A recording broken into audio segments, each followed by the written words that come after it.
인생을 살아가다 보면 또 신앙인으로 살아가다 보면 이러한 질문이 들 때가 있습니다. 하나님 이러한 순간도 우리와 함께 하고 계시나요? 실제로 이러한 질문을 하시는 그러한 분들이 많습니다. 정말 이러한 순간도 하나님께서 함께 하시나요? 여러 가지 고난과 환란 가운데에서 믿음이 좋은 그러한 성도라 할지라도 때로는 여러 가지 고난과 환란을 만나게 되면 그러한 질문을 하게 되죠. 하나님 정말 지금 저와 함께 하십니까? 여러 가지 상황 가운데 질문합니다. 우리 일상적인 그러한 삶에서 하나님의 그 손길이 잘 보이지 않을 때, 그러나 저는 이 에스더 말씀이 바로 그러한 일에 대한 특효약이라고 생각을 합니다. 제가 에스더 말씀을 전하면서 이 상황에 대해서 굉장히 이 주변의 배경들에 대해서 굉장히 많이 자세하게 설명드리는데 왜 그러냐 하면 하나님께서 당장 이 무대 앞에서는 보이지 않지만 무대를 이끄시는 분이 바로 하나님이시라는 것을 보여주고 증명하는 성경이 바로 이 에스더의 말씀이기 때문입니다. 오늘 에스더의 말씀은 정말로 큰 위기가 모르드게와 또한 이스라엘 민족에게 유다인들에게 닥친 것을 볼 수 있죠. 하만이 어제 말씀에 보았던 것과 같이 모르드게뿐만 아니라 자신에게 절하지 않는 모르드게뿐만 아니라 모르드게가 유다인이라는 것을 알게 되자 유다인들 이스라엘 민족 전체를 죽이겠다라는 그러한 계획을 세웠습니다. 최고의 그러한 어, 지도자가 그 능력 있는 왕을 빼고 최고의 그러한 권력 있는 사람이 죽이겠다라고 계획을 하였어요. 이러한 순간에 모르드게와 이스라엘 백성에게 소망이 있겠습니까? 오늘 말씀은 이 하만의 그러한 계획이 더 자세하게 나오고 또 그것이 실행되어지게 되죠. 오늘 7절 말씀을 보게 되면 아하수에르 왕 제12년 첫째 달 니산월에 무리가 하만 앞에서 날과 달에 대하여 부르 곧 제비를 뽑아 12째 달 곧 아다로를 얻었다라고 말씀합니다. 아하수에르 왕 제12년은 어제도 말씀드렸었지만 에스더가 왕비가 된 지 5년이 되는 해입니다. 이스라엘 백성들 첫 번째 페르시아의 고레스가 이스라엘 백성들을 해방시켜서 이 예루살렘으로 돌아간 지 한 64년 정도가 흐른 때이고요. 지금 이스라엘 백성 에스더는 왕비가 되어서 한 5년 정도가 지났습니다. 그리고 첫째 딸이 되었는데 이때 하만이 무엇을 하냐면 날과 달에 대한 제비를 뽑았습니다. 여기에 부르라고 여기에 나오는데요. 이 부르가 불임절의 그러한 기원이 되는 그러한 것입니다. 이 부르라는 게 뭐냐면 쉽게 얘기하면 주사위 같은 것입니다. 주사위. 우리도 그 새해가 되면 무엇을 많이 합니까? 윷놀이 하잖아요. 그렇죠. 우리 민족들 같이 윷놀이 하면서 가족들이 이렇게 뭐 여러 가지 화목도 다지고 그러는데 이 페르시아에서는 첫째 딸이 되게 되면 이 부르 이 주사위 같은 것을 던져가고 그들이 어떠한 점을 치는 그러한 일들이 이들의 어떠한 풍습이었습니다. 제비를 뽑았어요. 그런데 이 하만이 무엇에 대한 제비를 뽑았을까요? 모르드게와 이스라엘 백성, 유다인들을 언제 죽일까에 대한 제비를 뽑은 것입니다. 이게 참 웃기는 것입니다. 아직까지 왕은 아무런 결정도 하지 않았습니다. 근데 하만은 이미 제비를 뽑았어요. 첫째 딸이 돼가갖고 계획을 세운 게 무엇이냐면 내가 모르드게와 이스라엘 백성을 죽이겠다. 다 전멸시키겠다. 이것을 자기뿐만 아니라 하만 주변에 있는 여러 무리들과 함께 이것에 대한 제비를 뽑은 것입니다. 이 사람들끼리 얼마나 히덕거리면서 했을까요? 그리고 이것은 이렇게 제비를 뽑는 것은 무엇이냐 하면 이들이 신적으로 다 그 점을 치는 그러한 행위입니다. 그러니까 이 점을 친다라고 하는 것은 이 페르시아의 그 신들에게 언제 이들을 죽일지에 대하여서 물어보는 것이죠. 그런데 이것은 무엇을 의미할까요? 이들은 지금 페르시아의 바사의 신들에게 이 제비 뽑기를 하며 주사위를 던지면서 그들에게 물어보지만 하나님께서 이렇게 바사의 신들을 의지하여 제비를 뽑은 이 사람들, 이 날짜를 얻은 이 사람들의 계획을 그냥 진행되게 하실까요? 하나님께서 이스라엘 백성들과 모르드게를 그냥 가만히 내버려 두실까요? 하나님의 계획은 어떻게 진행이 될까요? 오늘 말씀을 보게 되면 그 뒤에 보게 되면 이 하만의 계획대로 그냥 일사천리로 진행되는 것처럼 보입니다. 하만이 제비를 뽑고 나서 무엇을 하느냐? 그 아하수르 왕에게 가서 이야기를 합니다. 날짜도 나왔습니다. 이 날짜가 언제냐면 12월입니다. 12월. 거의 한 1년 정도의 그 기간이 남은 겁니다. 그래, 12월. 그래, 이제 왕에게 가고 내가 이야기하고 뭐 잘 준비하면 되겠다. 시간 또한 그 정도 남았겠다. 이제 잘 준비하면 되겠네. 왕에게 갔습니다. 왕에게 갔어요. 그래서 무엇을 이야기하냐 하면 지금 이스라엘 백성들이 모르드게를 죽일 그러한 계교를 가지고 왕을 지금 구워 삼으려고 하는 것이죠. 거짓으로 모함을 합니다. 무엇으로 이 하만의 그 계교, 이 모함이 어떠냐면 이게 사단의 거짓이 어떻습니까? 사실과 거짓을 교묘하게 섞습니다. 우리가 뱀이 아담과 하와를 꼬실 속일 때에도 100% 거짓말을 하지 않습니다? 사실과 거짓을 교묘하게 섞어갖고 속이는 것처럼 예수님을 심지어는 40일 동안 금식하신 예수님에게 가서도 이 마귀가 속이려고 할 때에도 시험을 할 때에도 진실과 거짓이 섞여 있습니다. 오늘도 그렇습니다. 아하수에르가 악행에 가갖고 이 하만이 마귀의 계교를 가지고 지금 속이고자 하죠. 한번 이 사람의 계교를 한번 보십시오. 우리 8절 말씀을 보게 되면요. 사실을 먼저 이야기합니다. 뭐라고 사실을 이야기할까요? 한 민족이 왕의 나라 각 지방 백성 중에 흩어져 거하고 있습니다. 이것은 사실일까요? 거짓일까요? 사실입니다. 이스라엘 백성들에 대해서 지금 이야기하는 것입니다. 이스라엘 백성들은 지금 디아스포라, 이스라엘에서 다 붙잡혀갖고, 유대 지역에서 붙잡혀갖고, 지금 이 페르시아 여러 곳에 흩어져 있을 뿐만 아니라, 지금 이스라엘 사람들은 또 어떻습니까? 다시 예루살렘에 돌아갔습니다. 이것은 사실입니다. 한 민족이 왕의 나라 각 지방 백성 중에 흩어져 거하고 있습니다. 그런데 이제 조금씩 거짓말이 들어갑니다. 반쯤 거짓말을 합니다. 무엇이라고 말할까요? 그 법률이 만민의 것과 다릅니다. 이것은 사실일까요? 거짓일까요? 일부는 사실이고 일부는 거짓입니다. 이 법률이 다르다고 하는데 이스라엘 백성들은 하나님의 말씀을 지켜서 살고 있습니다. 하나님의 백성으로서 비록 이방인으로서 나그네와 같이 지금 페르시아에 거하고 있지만 그리고 거하면서 하나님의 말씀을 지키고 살고자 합니다. 그들 나름대로의 그러한 공동체를 만들어서 이스라엘 백성들은 거하거든요. 이것은 부분적으로 사실입니다. 그런데 또 한 부분은 분명히 또 사실인 부분은 무엇일까요? 그러나 이 사람들이 다르다라고 해서 완전히 페르시아의 법을 어기진 않습니다. 하나님의 말씀을 따라서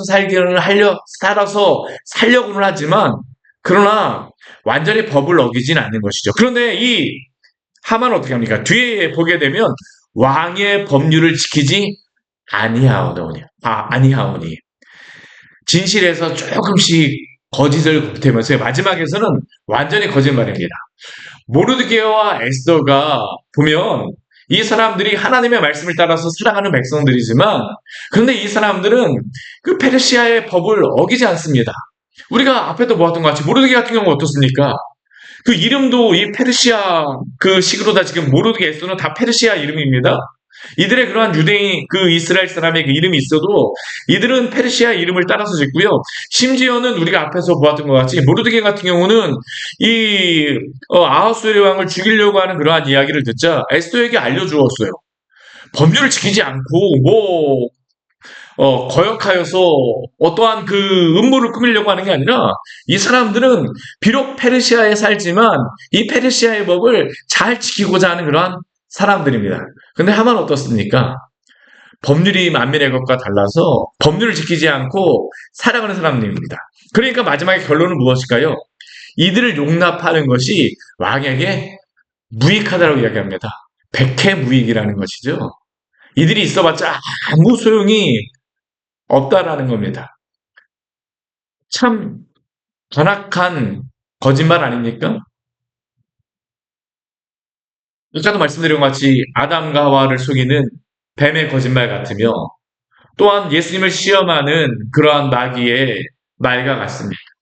아무 쓸데없는 민족이라는 겁니다. 그렇지 않습니다. 만약 모르드게가 있지 않았다면, 에스더가 있지 않았다고 하게 되면 지금 아하수에로는 목숨도 유지할 수가 없습니다. 그런데도 불구하고 하만은 지금 거짓을 가지고 지금 왕을 속이고자 하죠. 그리고 9절 말씀을 보게 되면요, 뭐라고 이야기하냐면, 왕이 저의 말을 옳게 여기시게 되면 조서를 내려서 그들을 진멸하십시오라고 이야기합니다. 진멸하십시오. 너무 백해 무익하니까 진멸하는 것이 오히려 왕에게 유익하다는 겁니다.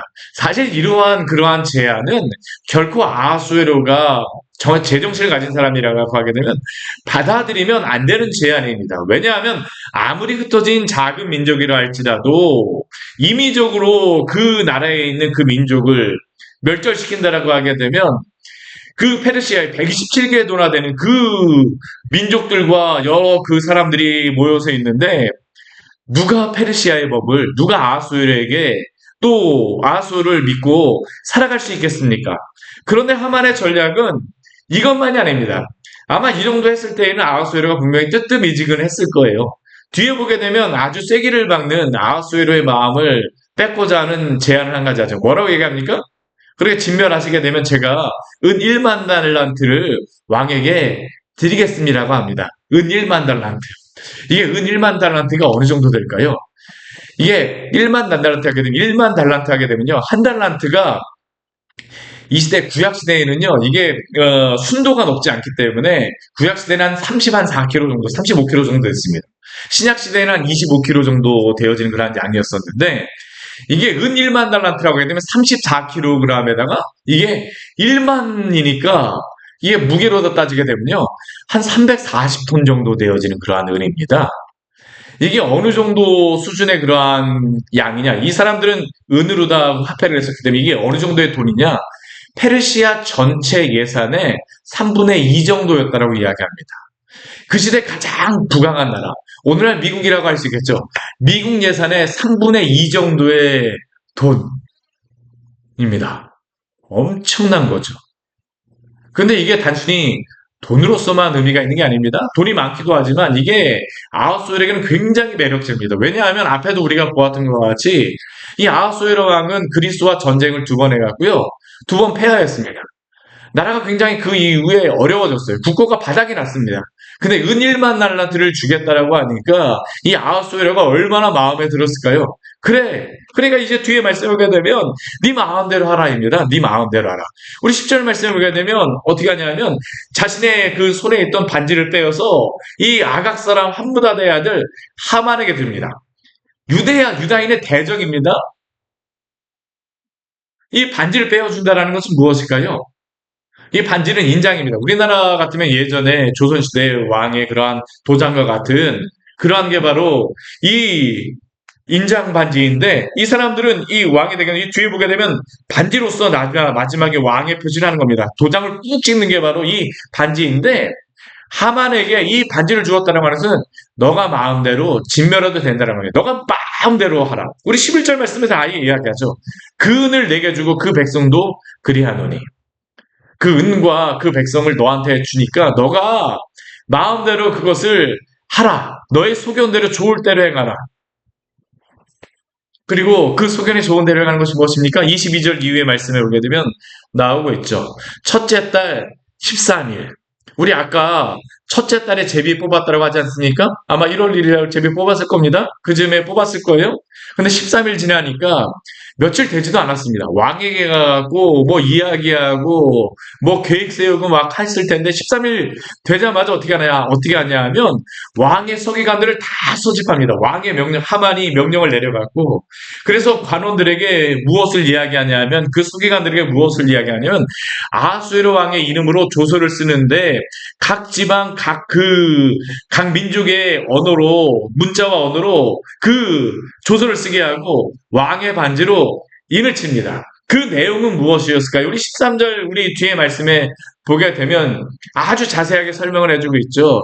그 조서의 내용은 역졸에게 맡겨서 왕의 각 지방에게 보내서 이 12째 달 아달월, 이 12째 달이 아달월입니다. 아달월 13일. 우리 아까 첫째 달 13일에 이 조서를 꾸미고요. 12째 달 13일이니까 11개월 정도 뒤입니다. 거의 한 1년 정도 뒤입니다. 그때에 모든 유다인들, 이스라엘 백성, 젊은이, 늙은이, 어린이, 여인들, 막노랑 모두 진멸하라는 겁니다. 그냥 단순히 진멸하는 게 아니라 죽이고, 도륙하고, 진멸하고, 완전히 진멸하는 것에 대해서 확실하게 이야기하죠. 그리고 그 재산을 탈취하라라고 그 조서를 써서 각 지방에게 다 보냈습니다. 그리고 14절 말씀에서 뭐라고 이야기합니까? 모든 민족에게 선포하여서 그날을 위하여 준비하게 하라. 이게 바로 조서를 보낸 것입니다. 그런데 이렇게 왕의 명령을 따라 그 조서가 이제 도성 수산에도 반포되었는데 그때 왕은 이 아하수에로는 무엇을 하고 있을까요? 우리 15절 말씀에 보게 되면요. 우리 15절 말씀 같이 한번 해볼까요? 역졸이 왕의 명령을 받들어 급히 나가매 그 조서가 도성 수산에도 반포되니 왕은 하만과 함께 앉아 마시되 수산성은 어지럽더라. 왕은 무엇을 하고 있습니까? 하만과 함께 앉아서 술을 마시고 히덕거리고 있습니다. 아하수에로 왕은 통치자로서 빵점인 사람입니다. 정말. 이전에도 와스디를 폐해시키고 나서 여인들이 남편의 말을 잘 들으라고 조서를 내렸었는데 이것은 뭐 여인들의 기강을 잡는 조서가 아니라 실제 그 내용은 무엇이었습니까? 아내인 와스디조차도 왕의 명령을 거역하고 있다는 것을 온 나라 안에 그 알리는 그러한 조서 아니었습니까? 창피한 조서입니다. 근데 이번에 두 번째 내리는 조서는 무엇이냐면 모든 민족에게 또 모든 언어로 이것을 조서를 내리는데 한 민족을 멸절하라는 그러한 조서입니다. 이것을 다른 민족들이 받았을 때에 어떠한 느낌이었을까요? 이스라엘 백성들, 유다인들을 싫어하는 사람들은 좋아했을지 모르겠지만 대부분의 민족들과 사람들은 혼란스러웠을 것입니다. 오늘 그러니까 수산성이 어지럽다라고 이야기를 하죠. 왜냐하면 그들도 언제든지 이 아하수에로가 멸절시킬 수 있다라고 했다는 것을 상상할 수 있었기 때문입니다. 위협이 되었겠죠. 그런데 이런 말도 안 되는 조서를 내리고 나서 수산성이 이 소식이 전해져 수산성이 온 성이 시끄러운데도 불구하고 왕은 정신 못 차리고 지금 하만과 앉아서 술을 마시고 있는 겁니다. 이것이 말이 되는 것입니까? 말이 안 되는 것이죠. 그러나 결과적으로 어떻습니까? 이제 하만의 계획대로 실행이 되어지고 모르드게와 이스라엘은 풍전등화의 위기에 처했습니다. 이러한 순간 우리가 이스라엘 백성이라고 한다면 어떠한 생각이 들까요? 하나님 정말 우리와 함께 하시는가? 우리를 버리셨는가라는 이 질문이 들지 않겠습니까? 더군다나 이방인으로 지금 이 사람들은 또한 나그네와 같이 여기에 머물고 있었는데 누가 우리를 지켜줄 것인가라는 그 질문이 이들에게는 들 수밖에 없죠. 그런데 오늘 말씀을 보게 되면요. 하나님의 전능하신 손길이 또한 이 말씀 가운데에도 있는 것을 우리는 알 수 있습니다. 무엇일까요? 그것은 바로 이들이 부르를 통하여서 제비를 뽑았는데 결국 이 제비를 뽑은 것은 부르라고 하는 그러한 단어가 아까도 말씀드린 것 같이 불임절, 이스라엘의 구원을 받은 날 절기가 되어지게 되어집니다. 그리고 또 한 가지는 하만이 이렇게 계획을 세우기 위하여서 그들의 신에게 물으면서 부르를 던졌을지 모르지만 제비를 뽑았을지 모르지만 이게 날짜가 언제입니까? 12월 13일입니다. 하만은 이 날짜를 뽑고 나서 그래 1년 동안 잘 준비하면 되겠다. 뭐 일들이 일사천리로 잘 진행이 되어지고 있네. 첫째 달부터 완전히 재수가 좋다라고 뭐 제비 잘 뽑았다라고 이들은 생각을 하고 우리 14절 말씀에서는 그날을 위하여 준비하라라고 심지어는 이야기하였지만 이 날은 무엇을 위한 준비가 되어질까요?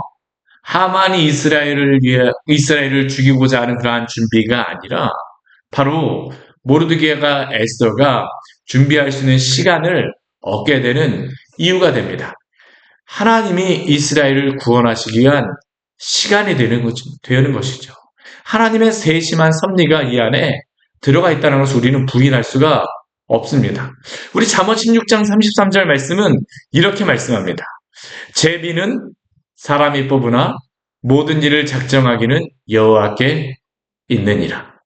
제비는 사람이 뽑을지 모르지만 모든 일의 그 작정과 섭리는 하나님께 있는 줄 믿으시기를 바랍니다. 그리고 또한 이 조서를 쓰는 날도 사실은 굉장히 중요합니다. 오늘 이 말씀을 보게 되면요. 날짜라든가 시간을 그냥 이야기하는 게 아닙니다. 오늘 이 조서를 쓰는 날이 언제일까요? 아까 우리 12절 말씀에 보게 되면 첫째 달 13일입니다. 첫째 달 13일은 어떠한 날입니까? 우리가 이스라엘의 그러한 절기에 보게 되면요. 바로 6월절 1월 14일입니다. 이제 이것이 공포되게 되면 그 다음 날부터 유다인들은 다 모이기로 되어 있습니다. 다 모여서 6월절을 지키는 날인데 이들이 가만히 있을까요? 아닙니다. 우리 4절 말씀에 보게 되면 바로 이들이 금식하고 할 수 있는 이유가 무엇이냐면 바로 그 다음 날서부터 이 6월절이 시작되기 때문입니다. 아마 이들은 죽자 살자 하나님을 의지하며 기도할 수밖에 없습니다. 그리고 또한 이 6월절 전날이라고 하는 것은 우리가 예수님의 그러한 사역을 보게 되면 어떠한 일이 있습니까? 예수님 십자가에 달리시기 전 가룟 유다가 예수님을 넘겨주고 또한 배신한 날 아닙니까? 오늘 이 하만이라고 하는 유다인의 그러한 대적이 이들을 죽이기 위하여서 왕에게 모함을 하고 이렇게 행하지만 그러나 겟세마네에서 기도하신 예수님 또한 하나님의 그 구원을 이루신 하나님께서 이스라엘 백성들을 가만히 내버려 두실까요? 6월절 출애굽에서 이스라엘을 구원하신 하나님께서는 또한 죄인들을 구원하시기 위해서 이 땅에 오신 예수님께서는 당신의 백성들을 가만히 벌어두지 않으십니다. 이들의 기도와 또한 이들의 부르짖음을 들으십니다. 그리고 하나님께서는 이스라엘을 구원하실 것입니다. 구원하십니다. 사랑하는 여러분, 때로는 우리의 계획대로 되어지지 않는다라고 하여서 너무 낙심하지 마십시오. 하나님께서 우리의 눈에는 보이지 않아도 당신의 선한 계획과 섭리에 따라 오늘도 이 땅을 다스리심을 믿으시기를 바랍니다. 우리의 무대 위에 하나님이 계시지 않는 것 같다라고 해서 하나님이 존재하시지 않는 것이 아닙니다. 이 땅의 군주, 아하수에로 왕과 같은 그런 군주, 힘 있는 자들은 아하수에로와 같이 어리석고 죄 많은 자들입니다. 오늘 우리가 이 말씀을 잘 봐야 됩니다. 이 땅의 그런 군주들과 지도자들은 힘 있는 자들입니다. 때로는 그들이 우리를 보호하고 우리를 기억하지 않을 수도 있습니다. 그럼 우리가 기억해야 할 것은 무엇일까요? 그들이 우리를 잘 보호하지 않는 것처럼 보인다 할지라도 그들이 이 땅을 다스리는 것처럼 마음대로 하는 것처럼 보인다 할지라도 하나님께서 오늘도 다스리시며 통치하십니다. 그렇기에 오늘도 하나님의 전능하신 손길을 믿으며 평안을 누리시기를 바랍니다. 주님께서 오늘도 우리와 함께 하십니다. 같이 기도하도록 하겠습니다. 하나님 아버지, 오늘 말씀을 통하여서 우리에게 귀한 은혜를 주니 감사를 드립니다. 오늘도 살아계신 하나님의 그 전능하신 손길을 알게 하여 주시옵소서. 오늘도 우리를 이끌어 가시는 하나님을 우리로 하여금 보게 하여 주시옵소서. 이스라엘 백성들 또한 모르드게 또한 에스더 모두 이 일 앞에 두려울 수밖에 없고 어떻게 해야 될지 알지 못하지만 그러나 이 모든 위기의 순간 가운데에서도 하나님께서 함께 하시며 또한 하나님의 일을 이루어 가심을 또한 오늘 에스더 말씀을 통하여서 우리에게 보여주셨사오니 우리가 만나는 여러 가지 일 가운데 두려워하지 말게 하여 주시고 전능하신 하나님의 손길을 믿으며 우리와 함께 하시는 주님 안에서 평안을 누리는 귀한 복된 성도 될 수 있도록 주께서 함께하여 주시옵소서. 예수님 이름으로 기도드립니다. 아멘. 오늘 말씀 같이 기억하시면서 기도하며 나가도록 하겠습니다.